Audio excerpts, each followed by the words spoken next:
Good morning. Before we begin, I would like to acknowledge that we meet and we learn from each other on country. I'm coming to you from Gadigal land, where I live, work and write, and I pay my sincere respects to elders past and present, and I extend that respect to any First Nations people who are with us here this morning for a Scholar Talk, one of the great programs we have here at the State Library of New South Wales. For those of you who don't know me, my name is Rachel Franks and I'm the coordinator of scholarship here at the library. So I get to look after all of our fellows and such great scholars and really varied projects that they draw from the collections that we hold and we look after. Today we have Associate Professor Jan Láníček. He was the Australian Religious History Fellow for 2021. He's also an associate professor at the University of New South Wales in their School of Humanities and Languages. Today, Jan's going to be talking about some of his research that he has undertaken. And if you have any questions about this really broad topic, the Holocaust as an Australian story, please use the chat feature in Zoom, and I'll be back in a little while to ask Jan your questions. Thanks so much, Jan. Hi, and thanks, Rachel. I will just share my slides to make sure that everything is. And I hope that that you can see the slides and you can also hear me properly. I also, at the beginning, would like to acknowledge and pay my respect to the Gadigal people, who are the traditional custodians of the land where the UNSW Kensington campus is located, and also pay my respect to the elders past and present. So thank you, Rachel, for introducing me, and also thanks for all of you who came to this talk today. And I really appreciate this opportunity to share my research, and also would like to thank the State Library for selecting me as the Australian Religious History Fellow last year. It was a great opportunity, not only because of the time I got, but also because of the access to the resources and amazing resources in the library that I could use in my research, and I will offer some snippets today in the talk. What I want to do is to just give an overview of my research on this topic, with some focus where possible on the collections and the State Library I've been using over the past more than a year.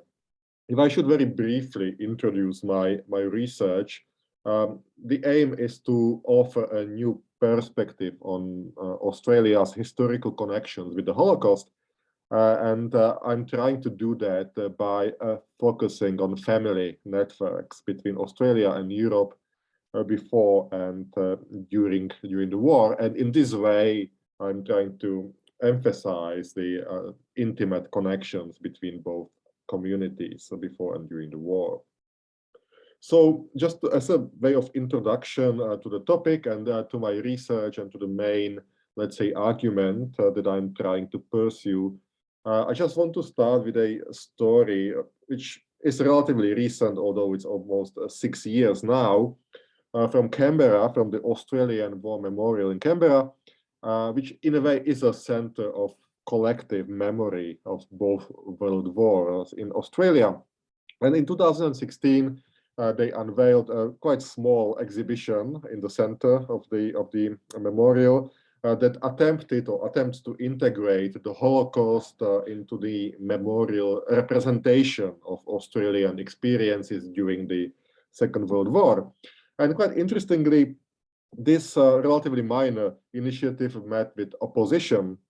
During the ceremony, when they were unveiling this basically one room of a few kind of panels, the director of the memorial, Brendan Nelson, commented that, quote, one regular visitor to the memorial told me emphatically that she was opposed to the exhibition because that has nothing to do with Australia and the Australian War Memorial, she said. She told me she would never walk through it. Nelson disagreed and stressed the universal significance of the Holocaust for humankind and the responsibility of the memorial to stimulate and challenge visitors, Australian international, to see the world through the eyes of others.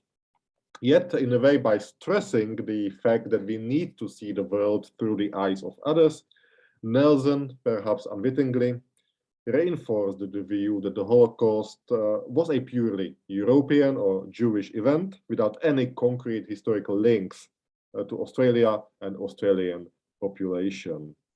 In this narrative, the real connection can be traced only to after 1945, when Holocaust survivors, last remnants of the once flourishing communities, reached the continent as new citizens were absorbed into multicultural Australia. The aim of my project is to challenge this, what I would say is a simplified view. So before the Second World War,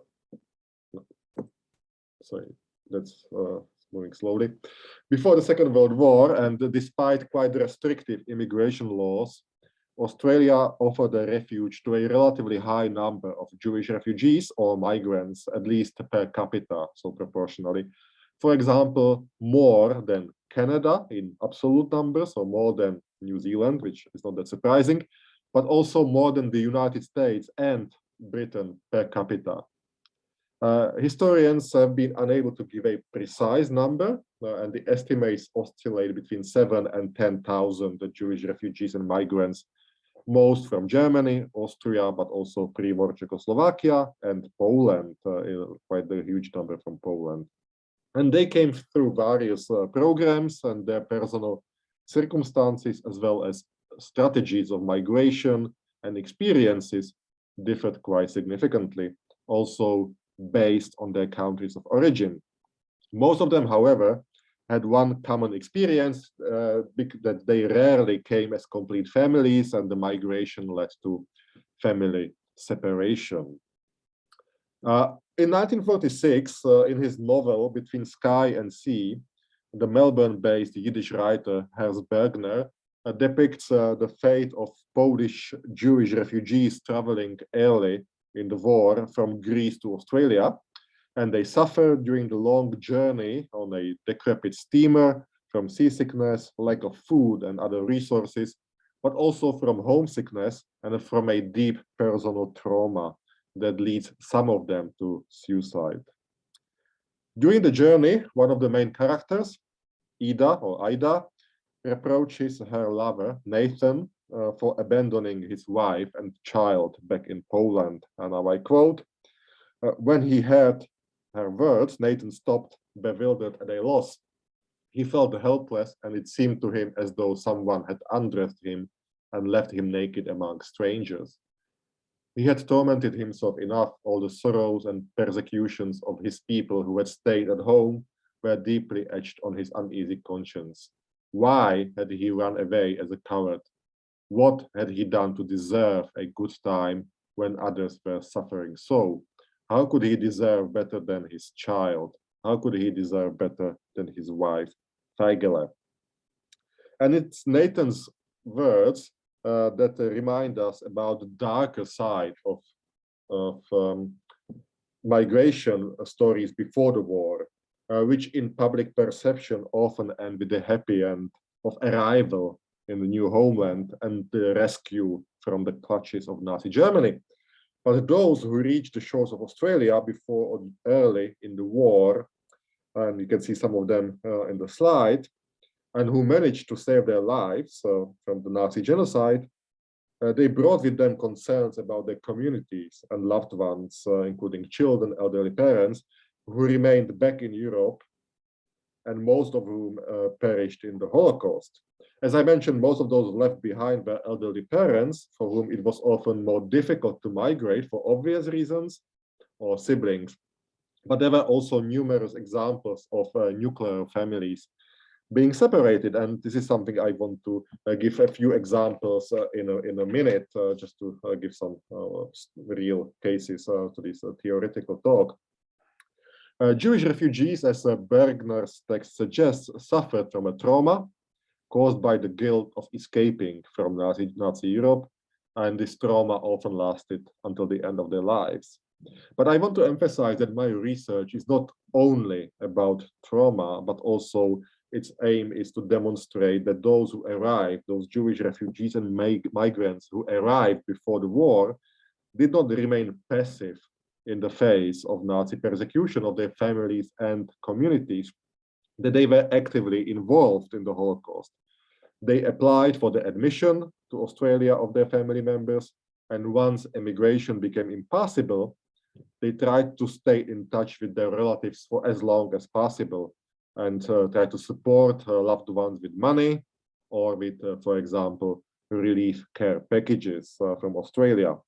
And quite interestingly, despite the immense interest in the history of the Holocaust in Australia, these efforts of individuals have remained at the margins of historical research, and my aim is to bring them back. A few words about sources. Obviously, it is my research this year has been funded by the State Library. There is no compact collection that could be used for all the whole history I'm trying to present.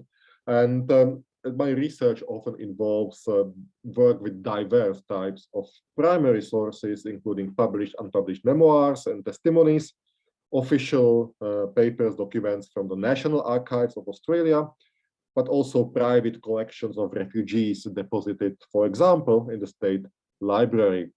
And I will give some examples later of particular help where private collections deposited as part of, for example, of the German collection project, papers of Rose Ball, or of the Heidemann family, or of Ruth Enge, or Henry Lippmann collection, which are all held by the State Library.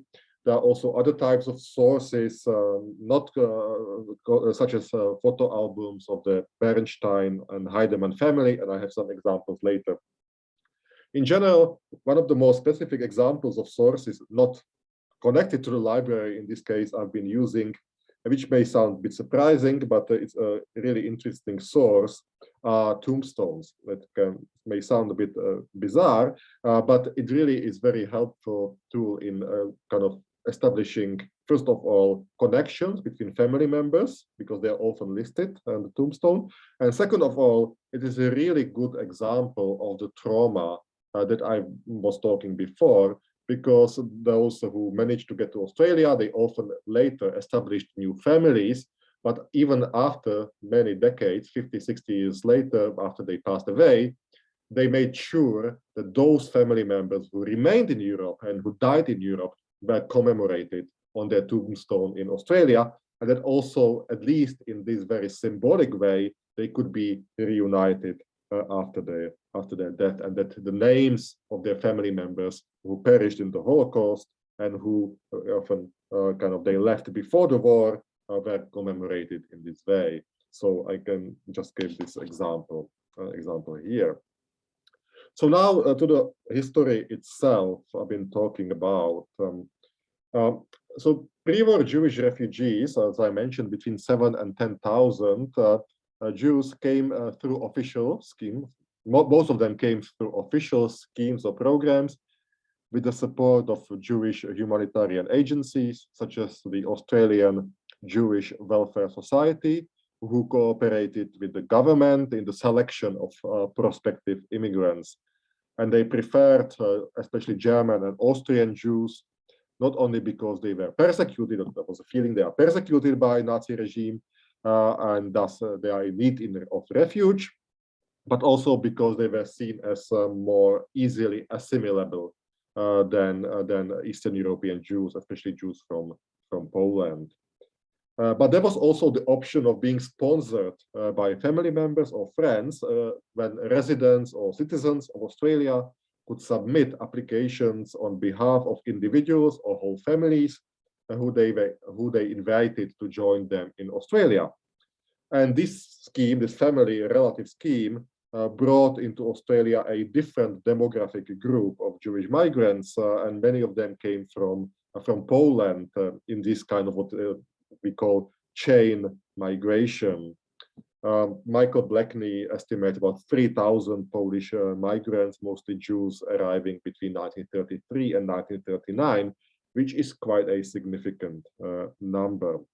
In this context, quite crucial proved to be the Jewish migration wave from Poland to Australia in the 1920s, who then in the 1930s used this family friend scheme to guarantee the arrival of their family members from Poland. So it's kind of this different type of migration that, for example, German, Austrian Jews who did not have such established community in Australia before 1933. Nevertheless, as I mentioned, the outbreak of the war led to permanent family separation, and this often were supposed to be or intended to be temporary, but after the outbreak of the war turned out to be permanent.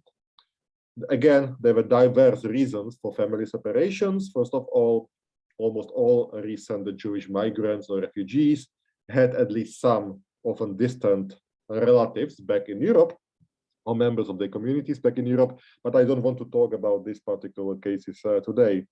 In other cases, the outbreak of the war cut contacts between close relatives, including spouses and their husbands, or a father and the rest of the family. And this was an outcome of traditional migration strategies when the breadwinner leaves the home first, either because of the heightened threat for men by genocidal regimes, or because he intends to establish a new home and find a job, establish some kind of existence before he invites his family to come over to join him. In Australia, the reason could also be the necessity to bring lending money, quite significant amount, about 200 pounds at the time, a lot of money, or the need of sponsorship that shaped individuals' migration strategies. Families often had funds only to provide money, lending money only for one person, or one person and one dependent. There were also examples of whole communities in Poland pitching in, giving money together, lending them to the migrant who was supposed to repay the money immediately after his arrival in Australia. So it was not a kind of donation, but kind of lending the money to him. In terms of guaranteed sponsorship by persons in Australia, the invitation was often only for one person with dependents, which led to family separation because the guarantors were unwilling to sponsor more than one person. The idea again was that once the breadwinner was in Australia, that he would apply for the admission of his spouse and the remaining children, which they often tried, but often were not successful. A daughter of one refugee told me that the sponsor in Australia was willing to support only two people. So her grandfather came with her mother to Australia, whilst his wife and second child stayed and perished in the Holocaust. But there were also cases of women with children going first and their husbands staying back in Germany, Poland, and elsewhere. I also have some examples, which I will give from the State Library, of single women coming first alone and the rest of the family staying back in Europe and either perishing or surviving. So just to give some examples of real people, not to be only theoretical. This on the slide, in 1939, Milok Ruda, who was a non-kosher butcher from Warsaw, Poland, migrated to Australia with his two daughters, Mania and Sura. He had five daughters. Leaving behind his wife Hanna and three daughters, Paula, Frania, and Guta. When in Australia, Milok applied to admit his family to Australia, but it was too late because the war broke out and almost all emigration routes from Europe were kind of severed and they could not come. And also because after the outbreak of the war, the Australian government mostly stopped approving applications from people who lived in enemy or enemy-controlled territories. So his wife and 3 daughters were imprisoned in the Warsaw ghetto in Poland, and none of them survived. Another example, Simka Gaussman, the man on the left side, left his hometown of Mazowiecki in early, again, Poland in 1939 and traveled to Australia to establish a new life for his family. He left behind his wife, Esther, and 2 children, a boy, Leib, and daughter, Hannah. His daughter was less than a year old when he left. He arrived in Adelaide in June 1939 and repeatedly applied for the permission to bring his wife and children to Australia, but it was too late. He tried as late as in March 1941, a year and a half after the outbreak of the war, when he still tried to apply, but he never saw his wife and children again. But as I mentioned, I will go back to this slide in a second again. But as I mentioned, it's not only men who came first, and this example is from the State Library of New South Wales, because the personal papers of Rose Groitman, or Rose Ball, later deposited in the State Library. She was 25 when she left the hometown of Hanover in Germany and set on the journey to Australia. Shortly before that, she married Willie Londner, who was her longtime friend and fiancé, and a prominent member of Maccabi sport movement in Germany. Willie was not that keen on emigrating, and he kept postponing the decision for as long as possible. In a way, Rose was much more proactive, and she applied and got papers for Australia. So they decided she would go first, and he would join her later. But shortly after she left, in June 1939, Willie was taken by the Nazis to Polish border and pushed over to Poland because he was Polish citizen. It was still before the war. He was resettled in a small village of Parcels near Lublin in eastern Poland. After her arrival in Australia, Rose repeatedly tried to apply for immigration papers. She even lobbied some members of the parliament and even tried to get permission for Willie to come to at least to Shanghai, but she failed, but to no avail. Already during the war, she was informed that her husband died in eastern Poland. At least her mother and stepfather, who was Aryan, so non-Jewish, survived the war, and they both were moved to Australia after the war, being sponsored by Rose's second husband, Martin Ball. She remarried already during the war. Another example of a woman traveling on her own is Ruth Kahn, or Ruth Enge, and recently picture, and her papers, correspondence, are also in the State Library. Another example from the State Library, from the collections, is the Heidemann and Bernstein family. So Adolf and Meta Heidemann left Germany in late 1938 together with their children Egon and Gisela. They left behind Meta's elderly parents Sally and Rosa, as well as Meta's brothers Fritz and Eric with their families. The correspondence in the State Library. Actually, these photos are from the photo album deposited in the State Library. So on the left side is the Heidemann family in Australia, all 4 of them, and on the right side are the parents of Meta, of the mother, who stayed behind in Germany, documented in this photo album. The correspondence in the State Library and documents in archives confirm that the Heidemanns were trying to bring the parents, but also the families of the brothers to Australia, but were unsuccessful. One of these forms said they were refused, but eventually their landing permits were approved, but too late because the war broke out. At least one of the brothers managed to get to the United States and survive the war. The rest of the family perished in the Holocaust. And in the correspondence which is deposited in the archives, you can see there are very desperate letters being sent from Berlin to Australia, begging them to try to get some papers, either to Australia, but eventually anywhere in the world, to get them out of Germany. But there was not much that they could do at this point of time. But obviously the letters are heartbreaking to read, the desperation of people at this stage of the war. In some cases, on the right side, we know that it was the Australian government or the Interior Department that were guilty of preventing the reunion plans and rejected the application for the admission of close relatives. And on the right side, Mordecai Granek from Częstochowa in Poland arrived in Australia together with 2 children in 1938. But his application to bring over his wife and 3 children was rejected. The Australian government did not believe that he had sufficient funds to provide for them, and also suspected that he lied in the application form when stating that his profession was a designer and cutter. So they suspected that he was a hawker or some kind of not a proper profession.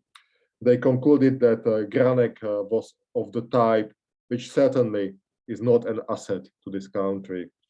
They changed their mind, curiously enough, in a few months, but it was too late, and the war broke out. It was a miracle that in the summer of 1945, Granek received a letter from Bergen-Belsen that his wife and one of the sons survived the war, and he brought them over to Australia after the war. But such lucky reunions were rather unusual, though I've come across also another case of similar, that somebody contacted their father from Bergen-Belsen or Buchenwald after the war, after surviving the Holocaust.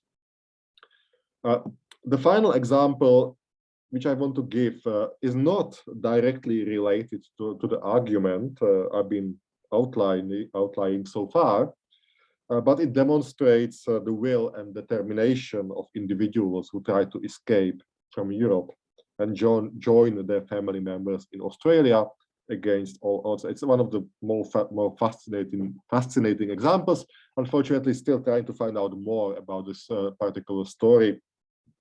Chaim Borkowski, who later changed his name to Henry Berg, from Poland, landed in Australia in April 1939. 5 months before the outbreak of the war. In June 1939, he applied for a migration visa for his young wife, Eva Borkowska, who was 23 years old at the time. The visa was granted, but then the war broke out.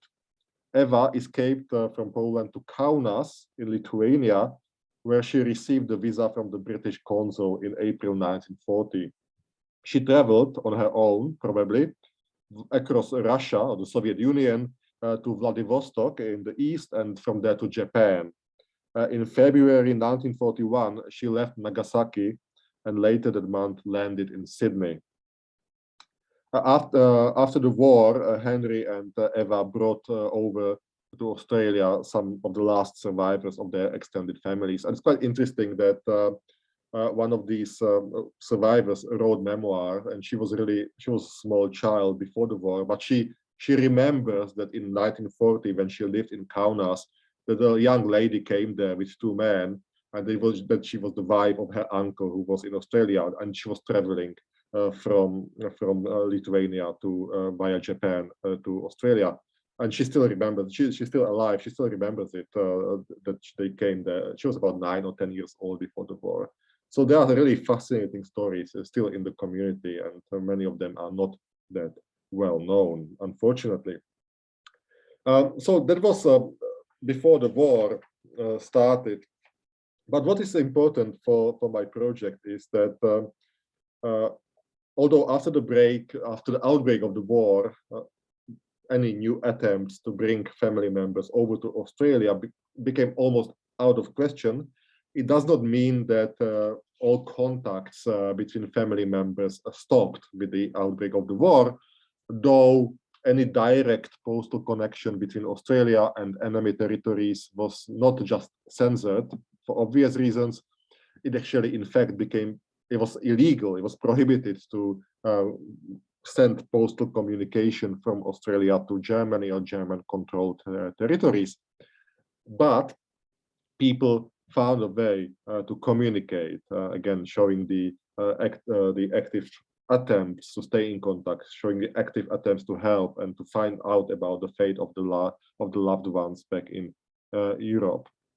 One of the ways how people in Australia or refugees received information from Europe was through the global networks of Jewish refugees, often family members or friends in Europe, the United States, British Mandatory Palestine, Latin America or Asia, which shows the how the functioning of these global networks. So basically, to keep it very simple, when people were trying to escape from Europe shortly before the outbreak of the war, and when they got really desperate, it was not unusual that one member of the family ended in Australia, another one in the United States, then they had a cousin in Bolivia, they had aunt in Palestine, and they had uncle in Shanghai.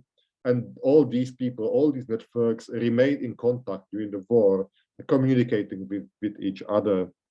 And because many of these countries remained neutral during the war, the United States until Pearl Harbor, Bolivia, and other countries for the whole war, which meant that they could communicate from both sides of the conflict. So people from Germany could send letters to Bolivia, and people from Bolivia could send letters to Australia. So in this way, they tried to communicate via intermediaries during the whole war. Again, some examples.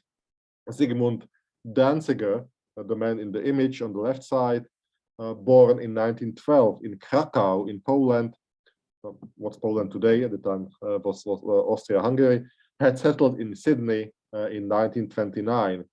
And he received information about his parents and his fiancée back in Krakow via his childhood friend who managed to escape to the Soviet Union and from there to Japan. So he communicated via Japan with Europe. Such communications, however, for obvious reasons, raised suspicion in the Australian police, especially if the letters sent and received from Japan were in Polish or German. Danziger was repeatedly interrogated and in mid-1941 had to explain to the Sydney police the content of the letters he received from and sent to Japan. Another refugee, I unfortunately don't have a picture, Maurice Heller, who came from Vienna, received information about the fate of his parents in Nazi Europe via his cousin in Bolivia during the war. Another interesting example. Go back to State Library and the collections there. I mentioned Rose Breutmann, or Londner or Ball, and she maintained contact with her mother in Germany and even with her husband in German-occupied Poland via the United States until December 1941. To keep it simple, her husband Willie communicated from Eastern Poland with his in-laws in Hanover, in Germany, who sent the letters to Rose via the United States and the same way back. Obviously, such communication took not weeks, but often months to arrive, but it did. In fact, it was actually, I mentioned it was illegal according to the Australian laws, and they had to find a way to conceal that the letters are intended to continue from the United States to Germany. And I mentioned Ruth Enge or Ruth Kahn before in my talk, and I found out that she was investigated by the Australian police because they found out she was sending letters to Germany, to her parents in Germany via United States, and she received a fine of £20 for doing that. So they had to kind of try to conceal this communication, and often they had to retype the letters again to make sure that it doesn't raise any suspicion about this communication.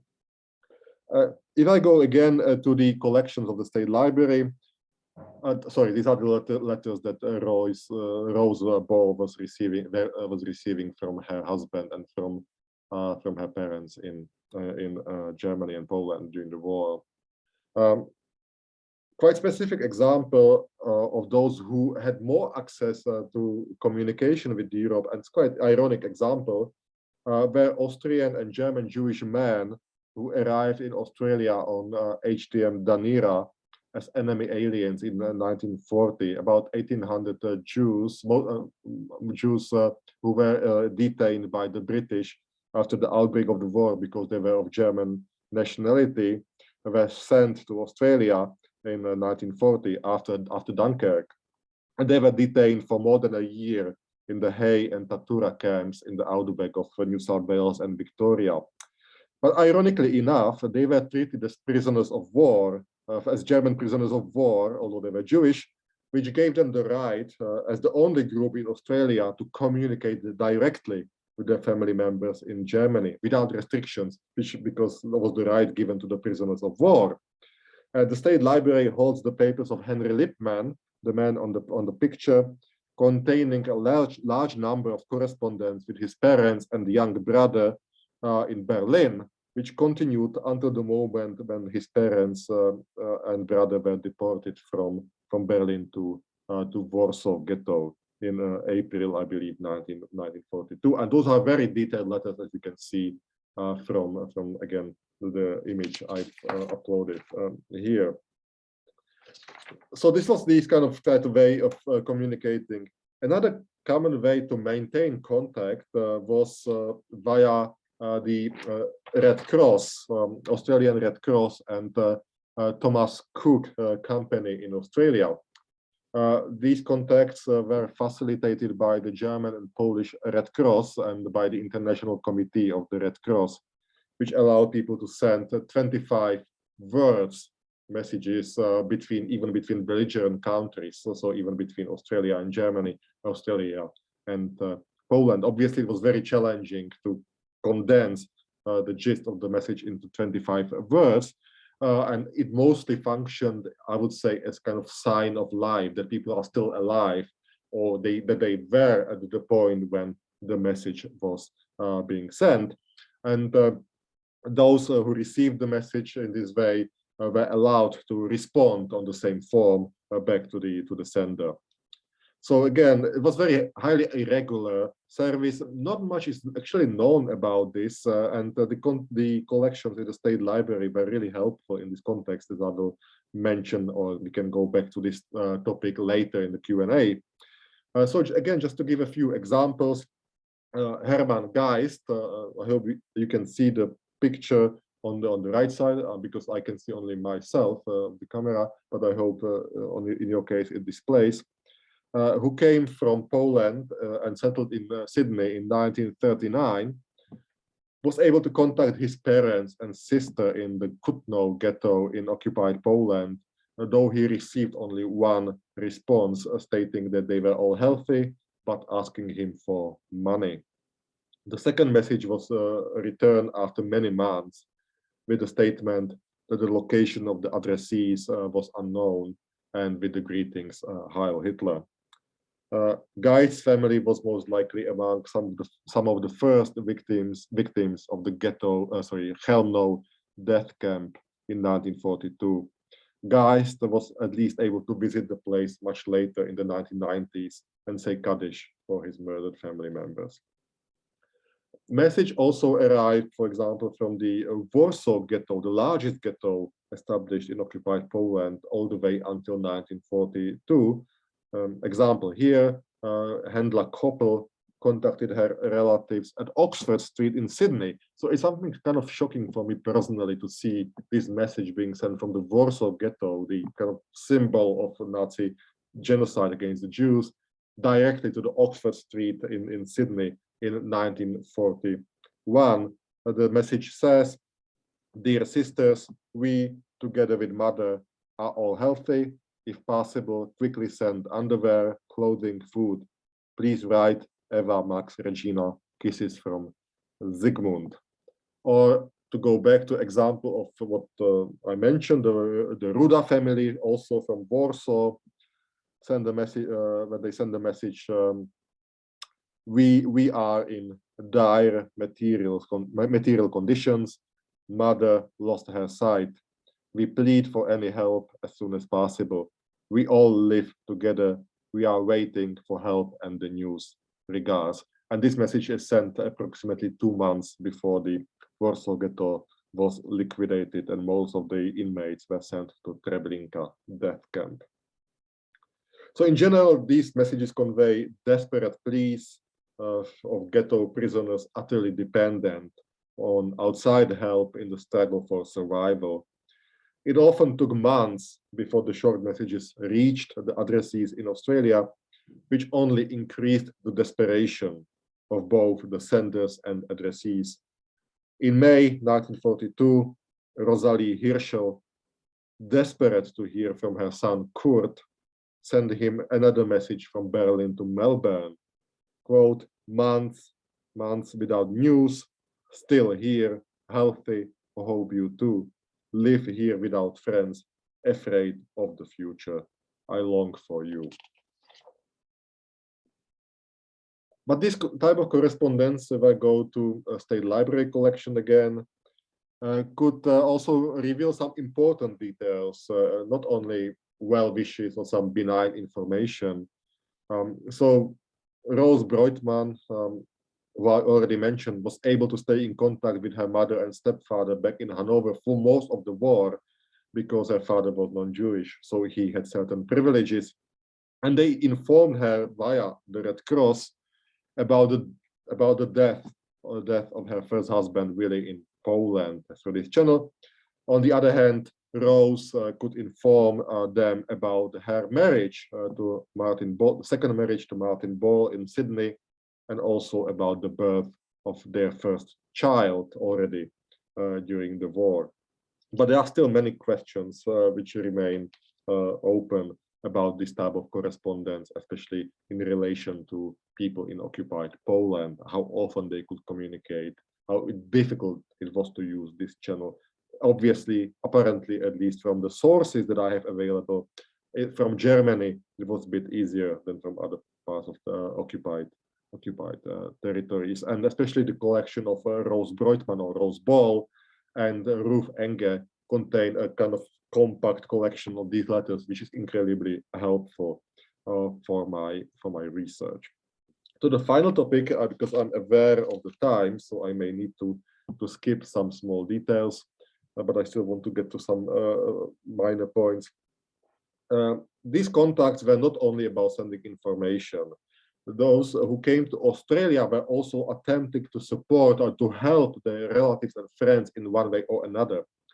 So in 1939, I mentioned Zygmunt Danziger before, he tried to get his father Ignatius and his fiancée Feiga Wilkenfeld to Australia, but failed. It was not approved and the war broke out. But his effort to help them did not stop here. In 1940, he approached the Australian Federal Treasury with the request that he would like to send £5 a month to his father, quote, merely for the purpose of saving him from starvation, end quote. This request was rejected because of the Trading with the Enemy Act that prohibited any transmission of money or goods to people who lived in enemy territories. And Danziger's father died in the Krakow ghetto. His fiancée also did not survive. Sadly enough, Danziger himself was most likely killed in a Singapore or Malay campaign in the uniform of Australian Army. Other refugees attempted to send, as I mentioned, relief food parcels, some parcel with food or clothes or any other help.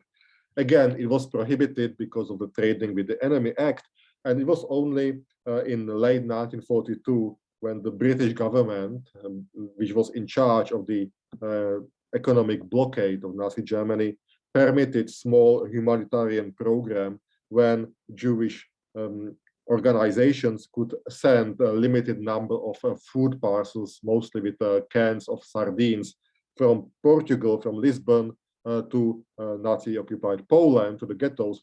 And once this information became available, hundreds of Jewish refugees in Australia immediately began to contact these agencies with the request that also their relatives were included in the lists of people receiving these cans of sardines from Lisbon, although at this point of time, most of them were no longer alive, which they were not aware of.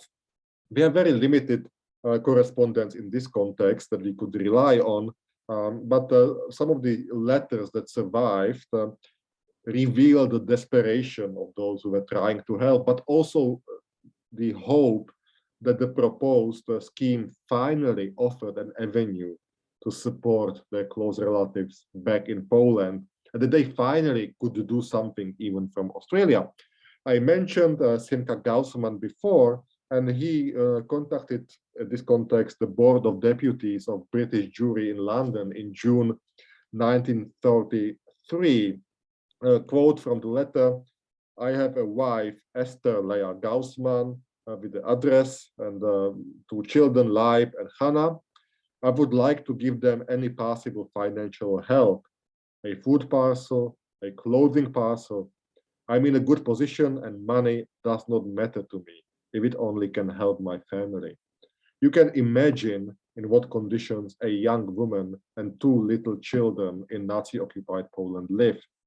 From Miss Frances Bachman, I got to know that you are the only man that can help my family. I would be very obliged if you would kindly try to do your best in such a desperate moment for my family. I will anxiously await your answer. He didn't know, Gaussman, that the ghetto in Makov Mazowiecki had been liquidated 7 months before, and these inmates were sent to Auschwitz. So his wife and children were most likely not alive at this point of time. The failure to help, and I'm getting to the very last point, for the last 2 minutes, the failure to help their relatives haunted the new Australians, and they kept accusing themselves of not doing enough. Max Heitlinger, who came from Vienna, expressed his feelings in his memoirs. "I knew it was the end for all of them. I still wake up at night and cry in desperation and self-accusation." In a testimony recorded 50 years later, Ida Scheuer, the lady in the image, who escaped to Australia thanks to the sponsorship of her fiancé, Lew Hempel, also remembered her effort to send a parcel to her family in Poland. Ida claimed that she had been able to persuade the post office clerk, and he sent the parcels despite the ban on such shipments.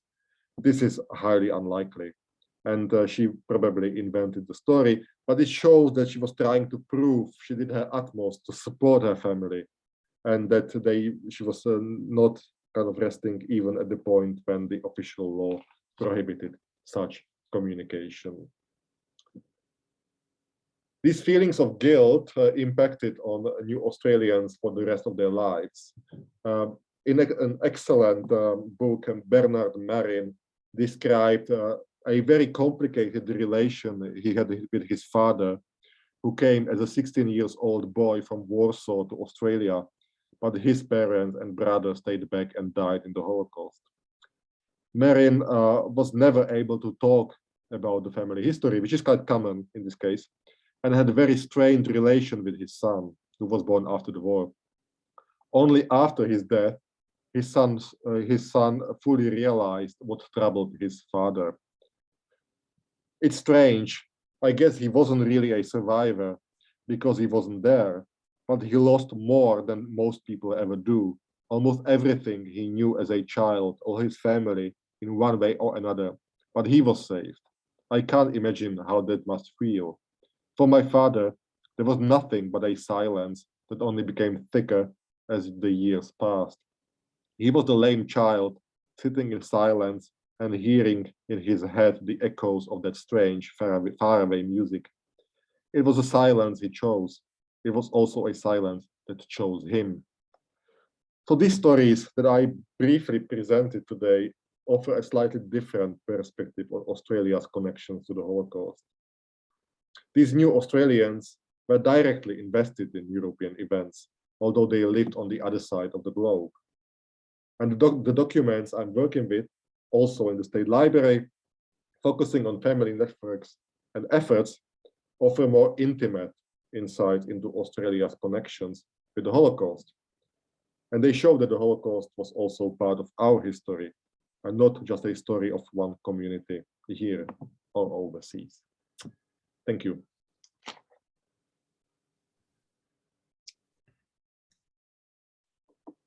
Thanks so much, Jan.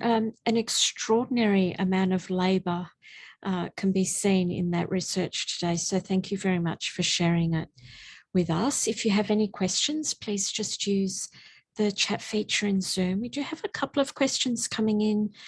One viewer here today is a bit overwhelmed by those maps of displacement that you showed quite early on in your presentation, and that those numbers are almost impossible to process if you attach, you know, one of the photographs that you showed to each of those people as they're trying to flee. And they're just wondering, in that huge human movement, how do you start? Do you start with a name? Do you start with a keyword? What's the first step in trying to make those connections?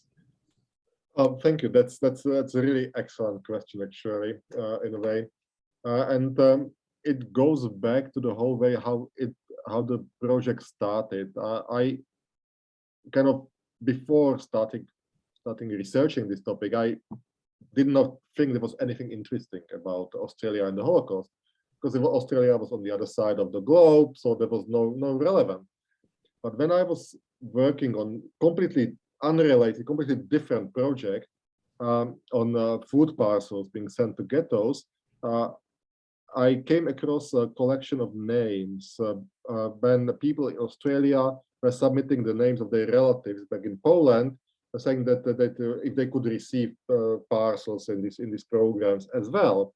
And only because at that time, 8-9 years ago, I was already living in Australia, it's somehow caught my eye. Otherwise, I would probably just skip it, so whatever. But I thought it's just quite interesting, because it shows that these family connections work together. So from this list, I kind of tried to create a database, and here the problem started, to trace them back to people in Australia, because their names were not attached. They were only the names of people who were in Europe. And the problem was that many of these people who came to Australia before the war, they used various spellings of their names. Their names were in Yiddish, and then the Australian officials just transcribed it somehow. So it didn't fit together. Yeah. Or often they came to Australia and changed their names. So that was really the hard one, was try to trace these people together, to make these connections, which could be traced, for example, via pages of testimony. When people at Yad Vashem in Jerusalem, they submit the kind of testimony to commemorate the family member who died in the Holocaust. And often they attach, they submit the name of the person, the address, and they also add their own details. So I was the daughter of a person, and I live in Melbourne, Australia. So this kind of helped me to go back and then go to the National Archives of Australia and try to connect them in this way. But it's very difficult, and even more difficult is how to kind of connect it together, that it's not separate stories, but that you can create some kind of narrative from that. So when you find a clue, or you find, you know, one connection, do you then start looking for those names or those places across a range of cultural institutions? Because that's yes. Hard work. and even more important than is, you know, to try to find more. If, for example, those who came before the war, if in the 1990s they recorded a testimony of their story, that you don't have only a database of names, but that you can add something. So in this case, the collections in the State Library of the correspondence are incredibly useful, because they go beyond the database just of names, but they provide some kind of context, you know, of what happened. Somebody has a very different question. It's quite a personal question. This, obviously, we've mentioned a couple of times today the amount of hours that you need to invest to do this sort of research. They're also asking about the emotional toll that this type of research takes on a person, and whether your satisfaction comes from finding a name and connecting it to a letter, or whether you do other types of research in between these larger projects on the Holocaust. Yeah, I mean, it can be difficult. Some of these stories you listen to, and you can see it when you listen to testimonies that people recorded in the 1990s, 50 years later, and they are very emotional. They start crying when they describe the moment of separation, when one man who came to Sydney, and it's just a really overpowering sometimes. He describes the moment when he's saying goodbye to his father at the station in Poland. And the last moment he can see his father is when his father is running along the train and shouting, Harry, Harry, don't forget to always be a Jew. And it was the last word he could hear from his father in his life, and he never saw his father again. And then they try to communicate this trauma again. And obviously, even as a Holocaust historian who's been researching this topic for 20 years now, the Holocaust, if you get this personal element in there, it can be very strong for you. Even after so many experiences, that's kind of, it's much more overpowering than reading historical books with dry details. This is just personal experience. Someone's asking about a comment that you made earlier on in the presentation about talking to somebody, and they're wondering if you're doing an oral history archive as part of, not necessarily this project with the library, but part of your broader research. Yes, this is a very good question, and yes, I'm trying to, and I'm trying to contact when I, for example, I mentioned some of the stories today, and with some of the people I already talked with their relatives. It's still a bit unofficial because of the university procedures of how these kind of communications can take out. So that's why I'm not mentioning any names in this context. It's still at the very informal basis. But I certainly would like to, because as I mentioned, the problem with people who came before the war, they often did not consider themselves survivors, so they did not write memoirs. They also, when the oral history projects came in the 1990s, they were often very old. So they were not interviewed, or because they did not consider themselves survivors, they were not kind of seen, there was not much I can tell. So it's very difficult sometimes to kind of get a hold of real examples which go beyond the archives, which can provide some personal details to the stories of documents. Well, I think we've run out of time. We've got lots of comments in the chat alluding to that quote that you opened up with today, and saying that, of course, we are connected, and thank you very much for highlighting that for all of us through your work. Do join us next time. We'll be back for another Scholar Talk at 11 o'clock on Tuesday, the 7th of June, and we'll have one of our Curry Fellows with us then, Alexandra Roginski, and she's going to have a very different type of presentation for us. Her research has been on the wellness industry and all the different fads, from phrenology to physical culture. So if you're curious to learn about where some of those wellness fads and trends that are pushed on us today have come from, then join us next time and Alex will reveal all. But until then, please stay safe, and thank you so much, Jan. It's been a privilege to have you today. Thank you.